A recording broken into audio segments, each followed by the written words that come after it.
Hey yo, what is up? It's been 10 days that I've been maining the Projects Gaming Sleeper, and yeah, very interesting that I can report back to you. First of all, let's do a battery check and a cleanliness check. First of all, for 5 days, this battery has lasted no problem with solid hardcore gaming. So for charging it every 5 days, I think it's not a problem at all. I feel very comfortable playing with it solid 5 days, over 10 hours per day, so that's pretty good in my books.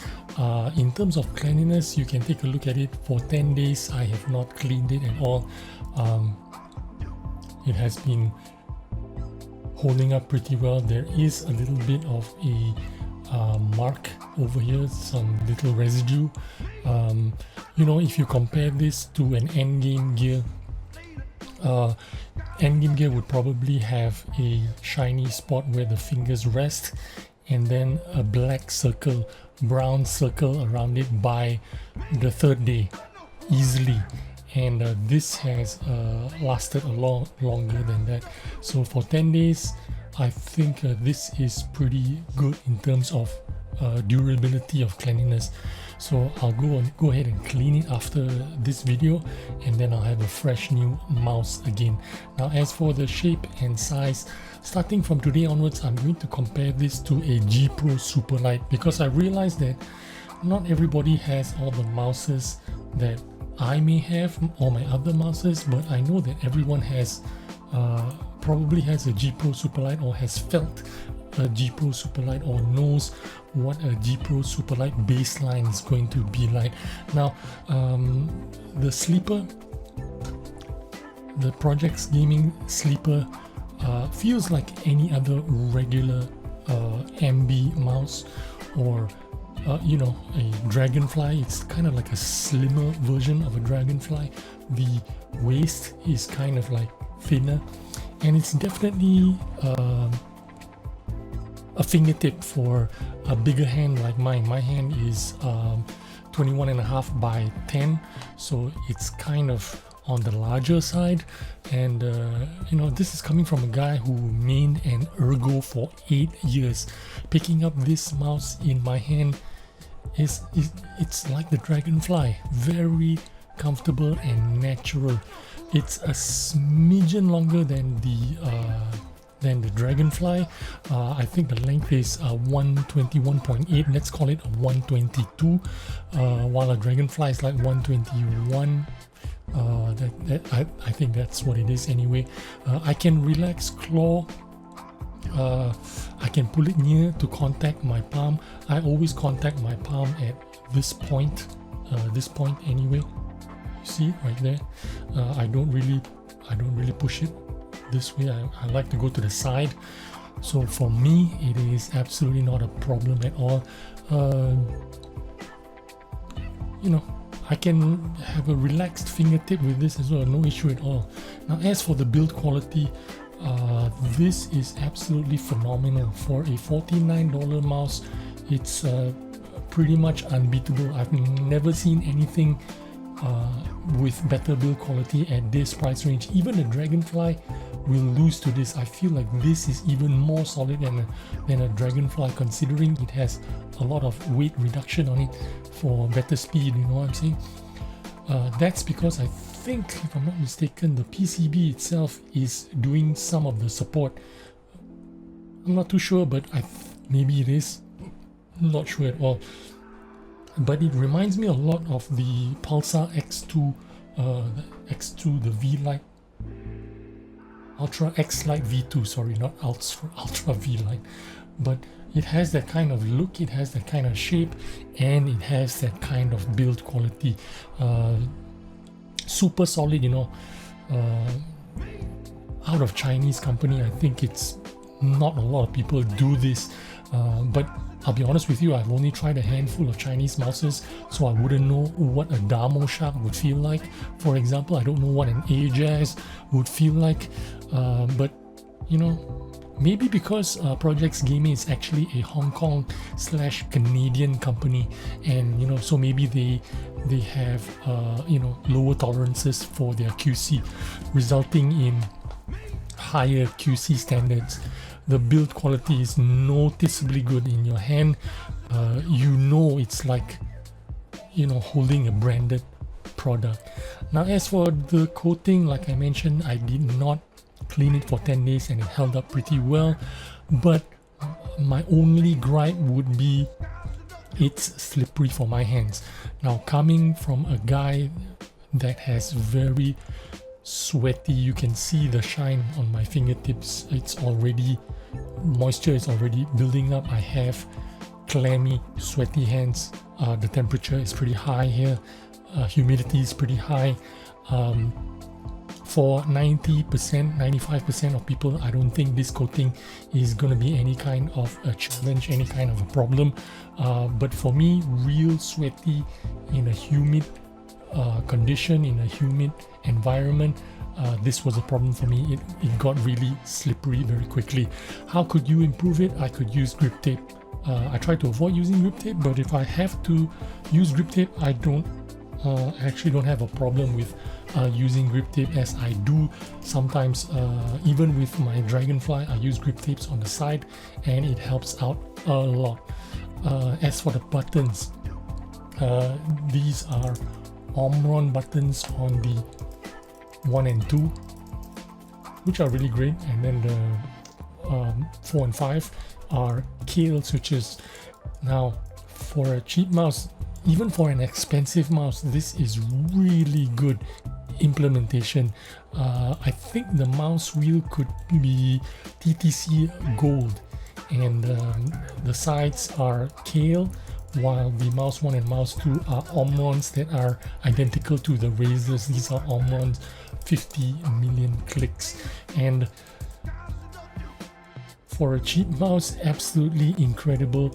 For if it was an expensive $100 mouse, it is just as good. So I don't know what to say other than they really hit this out of the park in terms of the switches and how it feels and how it clicks. Post-travel, pre-travel, I don't know much about all that, but I can tell you there is hardly any. You touch it and it clicks, you touch it and it clicks. So are the side buttons. There are hardly any.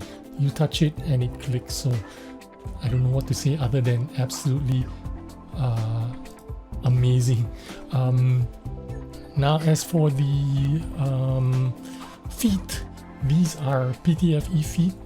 They also come with PTFE spare feet in the box, but those are white.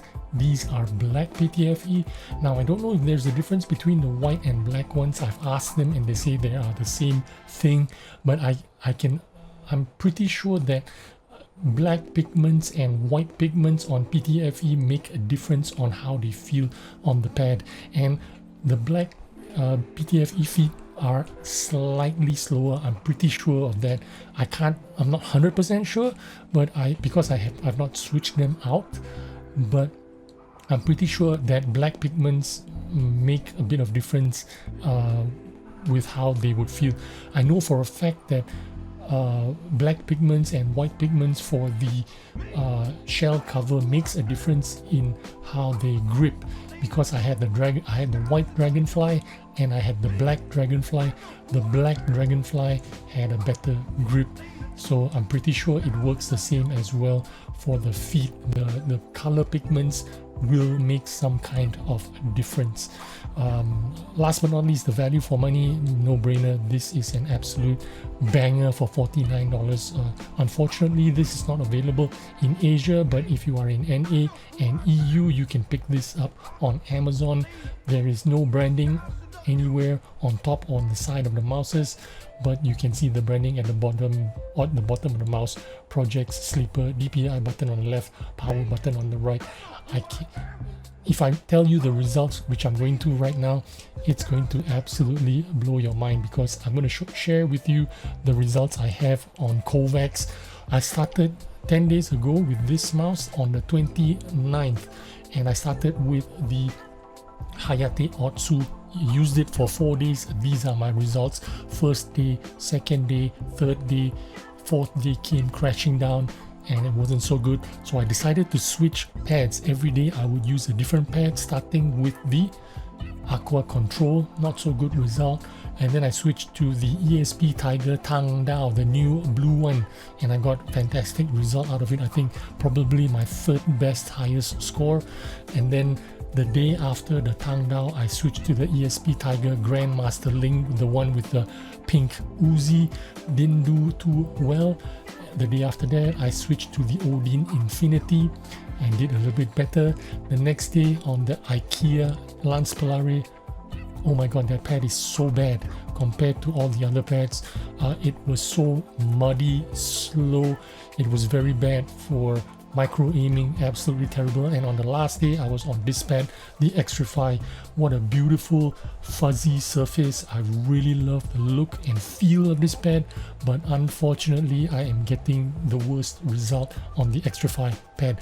Now let me show you the second scenario. Remember, I run 5 scenarios every day and I only run this scenario once a day. As you can see, I only play 1 round a day every day.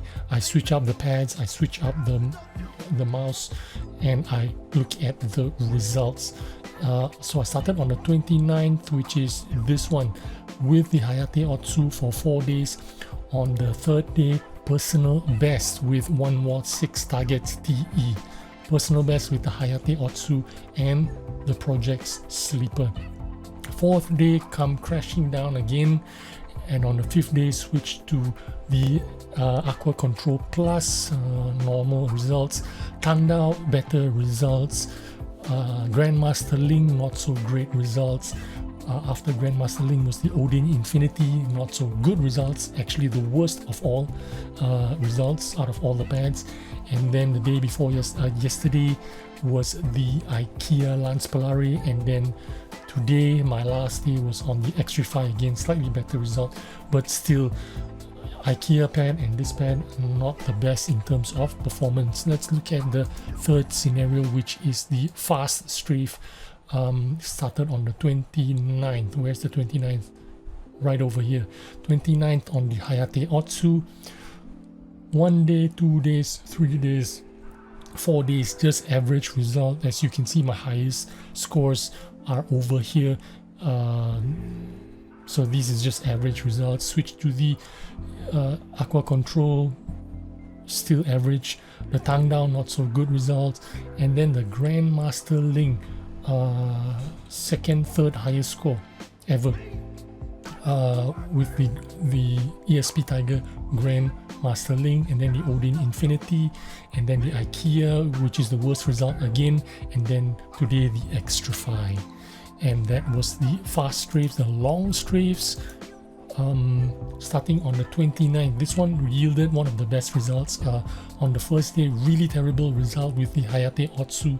I was on a downward trend anyway, and then recovered on the second day, and on the third day with the Hayate Otsu and the Projects Gaming Sleeper, personal best by a mile. You can see the personal best, and the previous personal best, I think it was on a Thorn, not sure, but incredible result.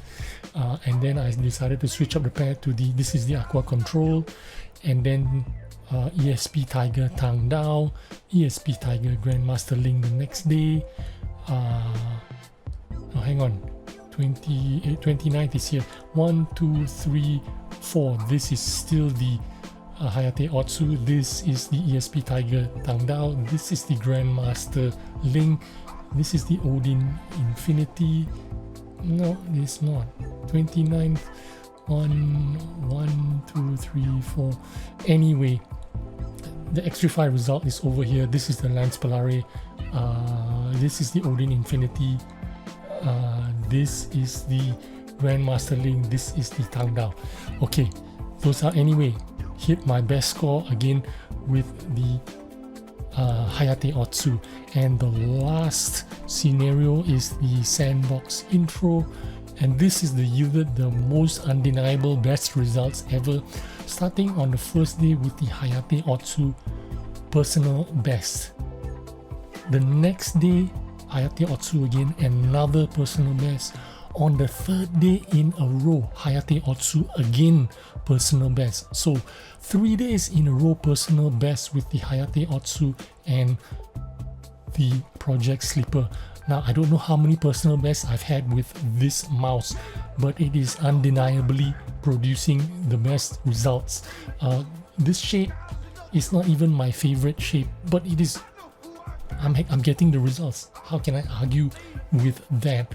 On the fourth day, came crashing down with the Hayate Otsu, and then I switched to the Aqua Control Plus, redeemed myself slightly, and then personal best again on the ESP Tiger Tang Dao. The best score ever was the ESP Tiger Tang Dao.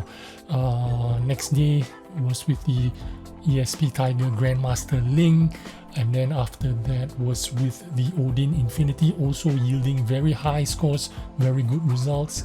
And then the last 2 days were with the IKEA, terrible pad, terrible result. And then today the Xtrify, also terrible result. Again, I really love the feel of this pad because it's a little bit fuzzy, it's a little bit controlled, it's a little bit slow, but the result is just absolutely terrible, especially if you are micro aiming, micro adjusting. I'm glad I got to try out all the pads that I have with this mouse, and I know definitively what pad and what mouse works well together, and it is definitely not the IKEA, not the Xtrify. I know the Tang Dao did very well, and I know the Hayate Otsu did very well. Anyway, that is my conclusion with you with the Projects Gaming Sleeper. I hope you took some useful information. I don't know if anybody even heard of this mouse.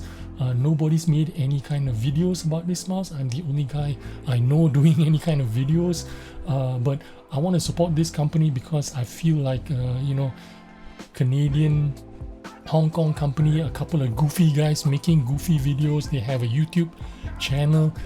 They sound like pretty fun guys. They look like they're passionate about what they want to do in this mouse space, and I really feel like they did a really good job and deserve a little bit more recognition for the mouse that they produced. Anyway, hope you enjoyed this video, took some useful information. I will see you on the next one. Bye bye.